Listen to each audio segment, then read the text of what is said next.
Big boss मराठीच्या घरात मागील आठवड्यात प्राजक्ता शुक्रे ही घराबाहेर पडली। आता घराबाहेर पडल्यानंतर प्राजक्ताने एका मुलाखतीत बोलताना म्हटलं, प्रभूचा घरामध्ये काहीच गेम नाहीये, तो काहीच गेम खेळत नाहीये, तो फक्त सिंपत्तीमुळे आजवर वाचत आला आहे, असे प्राजक्ता शुक्रे म्हणाली। त्यामुळे घराबाहेर पडल्यानंतर ही प्राजक्ता प्रभूला काही सोडताना दिसत नाहीये।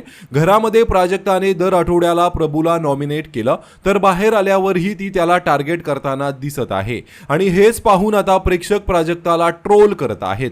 प्रभूवर जळून जळून तूच बाहेर आलीस, तुझ्यापेक्षा तर चांगलाच खेळतोय प्रभू, म्हणूनच प्रभूच्या आधी तू घराबाहेर आलीस। प्रभूला जर गेम कळत नसता तर तो तुझ्या अगोदर बाहेर आला असता, तुलाच गेम कळत नव्हता म्हणून तुला हकललं, अशा कमेंट करत प्रभूचे फॅन्स आता प्राजक्ताला सोशल मीडियावर वाईटरित्या ट्रोल करताना दिसत आहेत। तर तुमची या संदर्भात काय प्रतिक्रिया आहे, कमेंट करून नक्कीच सांगा। धन्यवाद।